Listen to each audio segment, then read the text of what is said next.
नमस्कार दोस्तों, good morning and welcome to this video. हाजिर मैं उमेश मौर्य आज के एमसीक्यूज को लेकर, जो कि करंट अफेयर्स पे बेस्ड होते हैं और ये अपने आप में बहुत इंपॉर्टेंट क्वेश्चंस हैं। तो वीडियो को पूरा देखिएगा, लास्ट तक देखिएगा, क्योंकि ये ऐसे क्वेश्चंस हैं जो आपके आने वाले एग्जाम्स के लिए जरूर हेल्पफुल हो सकते हैं।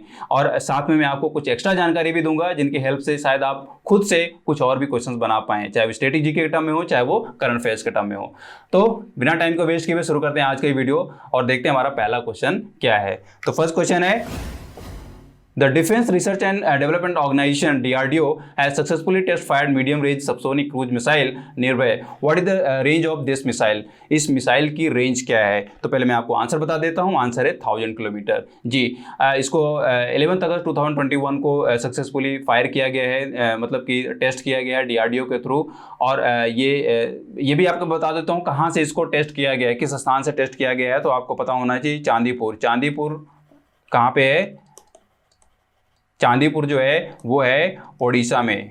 कहाँ पे है? ओडिशा में।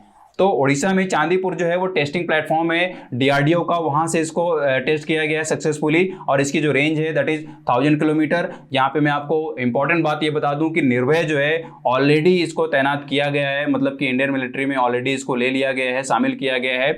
तो बेसिकली ये क्या है कि ये जो अभी नया टेस्टिंग हुई है, ये निर्भय का न्यू वर्जन है एक तरीके से, या एडवांस्ड वर्जन है जिसको सक्सेसफुली टेस्ट किया गया है। और मैं आपको बता दूं कि इसको जो डिप्लॉय किया गया है वो लाइन ऑफ एक्चुअल कंट्रोल जो है, यानी कि LAC जो है, LAC में इसको रखा गया है।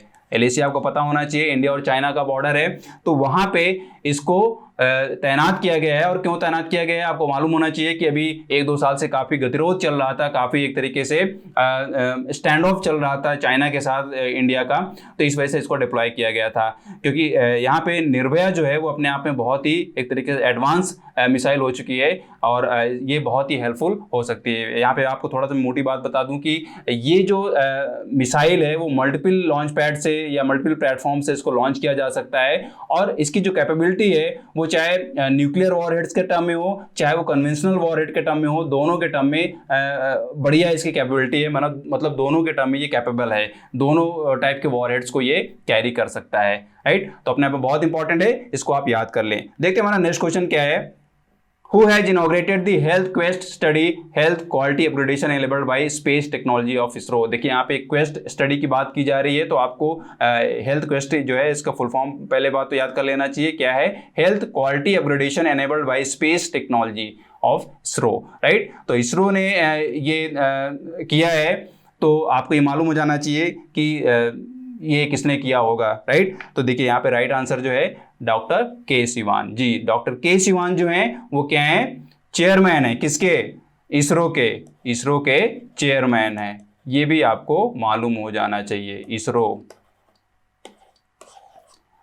राइट, अब यहाँ पे हम बात करते हैं दूसरे ऑप्शंस की, AS किरण कुमार, शैलेश नायक। तो ये भी क्या रहे हैं? डॉक्टर के सिवान के। ये AS किरण कुमार जो रहे हैं डॉक्टर के सिवान के पहले के अध्यक्ष रहे हैं इसरो के, और शैलेश नायक जो रहे हैं वो AS किरण से पहले चेयरमैन रह चुके हैं। तो मतलब ये है कि यहाँ पे नरेंद्र मोदी ऑप्शन को छोड़कर बाकी तीनों जो हैं वो क्या हैं? इसरो के चेयरमैन है। डॉक्टर के सिवान जो है वो प्रेजेंट चेयरमैन है इसरो के। राइट, थोड़ा सा मैं आपको बता देता हूँ यहाँ पे हेल्थ क्वेस्ट स्टडी क्या है, इसका ऑब्जेक्टिव क्या है। तो आप ये जान लीजिए कि हेल्थ क्वेस्ट स्टडी जो है वो इसरो का एक इनिशिएटिव है, और ये जो इनिशिएटिव है वो बेसिकली इंडिया का जो हेल्थ केयर सिस्टम के जो स्टैंडर्ड्स हैं उनको अपग्रेड करने के लिए यहाँ पे रखा गया है। इसका जो ऑब्जेक्टिव ये है कि हॉस्पिटल्स के अंदर जो ICUs हैं, यानी कि जो इंटेंसिव केयर यूनिट्स हैं, उन इंटेंसिव केयर यूनिट्स में जो लापरवाहियां होती हैं या वहाँ पे जो क्वालिटी सर्विस होनी चाहिए, उस सर्विस को इम्प्रूव करने के लिए बेसिकली इस स्टडी को रखा गया है। इसकी जो फाइंडिंग्स होंगी डेफिनेटली वो पूरे इंडिया में जो हॉस्पिटल्स हैं उनके साथ शेयर की जाएगी, और उन फाइंडिंग्स में इनकी तरफ से जो क्वालिटी एश्योरेंस मैकेनिज्म बनाया जाएगा वो जरूर पूरे देश के हॉस्पिटल्स के लिए हेल्पफुल होगा। तो अपने आप में ये स्टडी बहुत ही इंपॉर्टेंट होने वाली है, क्योंकि कई बार क्या होता है, बड़े बड़े हॉस्पिटल्स में भी ICUs के अंदर कई बार लापरवाही होती है, या जो इमरजेंसी सर्विसेज हैं वहाँ पे काफ़ी उतनी मतलब क्वालिटी इंप्रूव्ड नहीं हो पाती है या क्वालिटी सर्विस नहीं मिल पाती है, जिससे उसका एक तरीके से पर्पस खत्म हो जाता है। मतलब कि इमरजेंसी यूनिट जो रहती है उसका पर्पस खत्म हो जाता है, क्योंकि इमरजेंसी का मतलब है कि आप कोई भी आदमी अगर तात्कालिक सर्विस चाह रहा है, उसको तात्कालिक सर्विस की रिक्वायरमेंट है, और वो तात्कालिक सर्विस अगर आप अच्छे से दे पा रहे हैं तभी वो उसके लिए एक तरीके से फ्रूटफुल है, अदरवाइज फिर क्या है वो एक तरीके से फ्रूटफुल नहीं हो पाता है। तो अपना बहुत इंपॉर्टेंट है, इसको फ्यूचर में देखते हैं किस तरीके की इसकी फाइंडिंग्स आती हैं। देखते हैं अपना नेक्स्ट क्वेश्चन क्या है। India's which international airport has emerged among the world's top 50 airports in the 2021 Skytrax World Airport Award ranking? तो यहाँ पे किस अवार्ड रैंकिंग की बात की जा रही है? Skytrax World Airport Award ranking. और इस रैंकिंग में टॉप 50 में आने वाला इंडिया का कौन सा एयरपोर्ट है ये पूछा जा रहा है। तो मैं आपको आंसर बता देता हूँ। आंसर है इंदिरा गांधी इंटरनेशनल एयरपोर्ट, जो कि दिल्ली में है, और इसको हम शॉर्ट में बोलते हैं IGI, राइट, दिल्ली IGI। और आपको मैं यहाँ पे मोटी बात बता दूं, IGI जो है वो लगातार तीसरा साल है जब इस साल में इंडिया का सबसे बेस्ट एयरपोर्ट इसको घोषित किया गया है, रिकॉग्नाइज किया गया है। वहीं अगर वर्ल्ड वाइड इसको देखें तो आपको यहाँ पे दिख ही रहा है कि इसने टॉप 50 में जगह बनाई है। वहीं अगर हम अदर ऑप्शंस की बात करें, Navi Mumbai international airport, Rajiv Gandhi international airport जो कि हैदराबाद में है, बैंगलोर इंटरनेशनल एयरपोर्ट जो कि बेंगलुरु में है, तो इन एयरपोर्ट्स ने मतलब कि बाकी इन 3 एयरपोर्ट्स ने वर्ल्ड वाइड टॉप 100 में भी जगह बनाई है। तो ये अपने आप में बहुत इंपॉर्टेंट है, ये भी आप याद कर लें। तो टॉप 100 के टर्म में इन तीनों ऑप्शंस को ले सकते हैं। मतलब ये भी ऑब्वियस सी बात है, ये भी इंक्लूड होगा क्योंकि ये क्या है, टॉप 50 में आ रहा है। तो टॉप 50 में कौन सा आ रहा है? IGI। ये भी आपको याद कर लेना है, राइट। देखते हैं अपना नेक्स्ट क्वेश्चन क्या है। What is the India's rank on New Global Youth Development Index? तो यहाँ पे बात की जा रही है new global youth development index की। बहुत इंपॉर्टेंट है, एग्जाम में इससे कई बार क्वेश्चन पूछे गए हैं, तो ये आपको पता होना चाहिए। तो यहाँ पे पूछा जा रहा है कि इस बार इसकी रैंक क्या है। तो मैं आपको आंसर बता दूं, आंसर है 122, मतलब कि 122वां स्थान आया है वर्ल्ड वाइड। अच्छा देखिए, यहाँ पे जो स्टडी की जाती है, जो इंडेक्स बनाया जाता है, वो आपको पता होना चाहिए कि इसमें जो मतलब ये जो इंडेक्स बनता है वो 183 कंट्रीज के लिए बनता है। और इसमें से आप ये समझिए कि जो कॉमनवेल्थ कंट्रीज हैं, टोटल 53 कंट्रीज, कितनी 53 कंट्रीज, उनमें से 49 कंट्रीज को इंक्लूड किया जाता है। कितने कंट्रीज को? 49 कंट्रीज को इंक्लूड किया गया है इस इंडेक्स बनाने में। और आपको पता होना चाहिए कॉमनवेल्थ जो मतलब कि कॉमनवेल्थ की जो कंट्रीज हैं उनका अपना एक ग्रुप है, और इस कॉमनवेल्थ का जो सेक्रेटेरिएट है वो लंदन में है। तो कहने का मतलब ये है कि कॉमनवेल्थ का जो सेक्रेटेरिएट है वही इस इंडेक्स को रिलीज करता है, राइट। ये कौन? Global youth development index. Global youth development index को कौन रिलीज करता है? कॉमनवेल्थ सेक्रेटेरिएट जो कि लंदन में है। ये भी आपको याद हो जाना चाहिए। तो यहाँ पे इंपॉर्टेंट बात ये है कि 122वां स्थान आया है भारत का, और यहाँ पे किसने कौन रिलीज करता है ये इंडेक्स?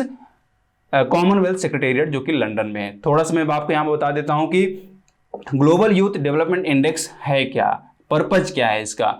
तो आपको यहाँ पे पता होना चाहिए कि ये एक तरीके से यूथ के टर्म में स्टडी है। यूथ के टर्म में जितने भी डोमेन्स हैं, खासतौर पे 5 या 6 डोमेन्स हैं, तो उन डोमेन्स को रिकॉग्नाइज करना होता है कि उन डोमेन्स के टर्म में यूथ्स की पार्टिसिपेशन कैसा है या उसमें उनका इन्वॉल्वमेंट कैसा है। जैसे मैं आपको एग्जांपल दूं कि वर्ल्ड वाइड एजुकेशन, मतलब लेवल ऑफ एजुकेशन कैसा है, उनकी हेल्थ एंड वेलबींग कैसा है, उनका पॉलिटिकल पार्टिसिपेशन कैसा है, उनका जो एक तरीके से एम्प्लॉयमेंट और अपॉर्चुनिटी है उसका स्टेटस क्या है, और ख़ास तौर पे उनका सिविक पार्टिसिपेशन कैसा है। सिविक पार्टिसिपेशन का मतलब ये है कि एज अ सोशल वर्कर या NGO के टर्म में उनका किस तरीके से पार्टिसिपेशन। ये कुछ डोमेन्स हैं जिन डोमेन्स को रखा जाता है इस इंडेक्सिंग करते समय, और वहाँ पे भी बहुत सारे कुछ एक तरीके से पैरामीटर्स रखे जाते हैं। उन पैरामीटर्स को ध्यान में रख के ही इन डोमेन्स को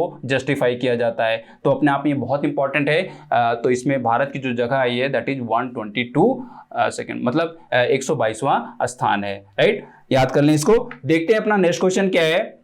Which countries have set to conduct their first ever naval exercise अल मुहित अल हिंदी 2021? यहाँ पे बात हो रही है एक्सरसाइज की, ये आपको याद हो जाना चाहिए। अल मुहित अल हिंदी 2021 किन कंट्रीज के बीच में हो रहा है? तो मैं आपको आंसर बता देता हूं। आंसर है इंडिया एंड सऊदी अरेबिया। पहली बार ये होने जा रहा है इंडिया और सऊदी अरेबिया के नेवल जो फोर्सेज हैं, राइट, तो उनमें ये एक्सरसाइज होनी है। और मैं आपको मोटी बात बता दूं, यहाँ पे जो इंडिया की तरफ से पार्टिसिपेट करने वाला जो वॉरशिप है वो है INS कोची। क्या है? INS कोची, ये आपको याद हो जाना चाहिए। और मैं आपको एक बात और यहाँ पे बता दूं कि INS कोची वो वॉरशिप है जिसने कि जायद तलवार 2021 में भी पार्टिसिपेट किया था। किसमें किया था? जायद तलवार 2021 में किया था। अब इसको याद करिए, ये एक्सरसाइज किसके बीच में हुई थी? तो ये जो एक्सरसाइज हुई थी वो इंडिया और UAE के बीच में हुई थी। ये भी आपको याद हो जाना चाहिए। कहने का मतलब इंडिया और UAE और इंडिया एंड सऊदी अरेबिया के साथ जो एक्सरसाइज हुई हैं यहाँ पे, वो जो एक्सरसाइज में पार्टिसिपेट करने वाला वॉरशिप रहा है, दैट इज INS कोची। ये पूछा जा सकता है एग्जाम में, जरूर इसको याद कर लें, अपने आप में बहुत इंपॉर्टेंट है। तो ये थे आज के कुछ इंपॉर्टेंट क्वेश्चंस जो कि अपने आप में बहुत इंपॉर्टेंट थे। इनको आप ढंग से याद कर लें और हो सके तो खुद से क्वेश्चन बनाने की कोशिश करिए। वीडियो को आपने अगर लाइक किया हो तो इसको जरूर शेयर करें। साथ में अगर चैनल में नए हैं तो इसको आप सब्सक्राइब कर लें, साथ में बेल आइकन को प्रेस कर लें ताकि जो इंपॉर्टेंट वीडियोज हैं उनकी अपडेशन आपको तुरंत मिल जाए। साथ में अगर आप सोशल मीडिया में फेसबुक इंस्टाग्राम में हैं तो वहाँ पे भी आप हमको फॉलो करें ताकि जो इंपॉर्टेंट अपडेट्स हैं वो आपको वहाँ पे भी दिख जाएँ या मिल जाएँ, राइट। अगर आप ज़्यादा से ज़्यादा करंट अफेयर्स पढ़ना चाह रहे हैं तो आप साइट पर भी, हमारी साइट पर भी आ सकते हैं, जहाँ पर हम डेली आपको डिफरेंट फील्ड्स की करंट अफेयर्स देते हैं जिनको आप शॉर्ट में पढ़ के बहुत कुछ वहाँ पर स्टडी कर सकते हैं, बहुत कुछ मेमोराइज कर सकते हैं या नोट्स बना सकते हैं, और वो नोट क्या होगी आपके एग्जाम के लिए हेल्पफुल होगी, राइट। तो अपने आप में बहुत ही हेल्पफुल हो सकता है। मिलते हैं नेक्स्ट वीडियो में। Thanks for watching this video.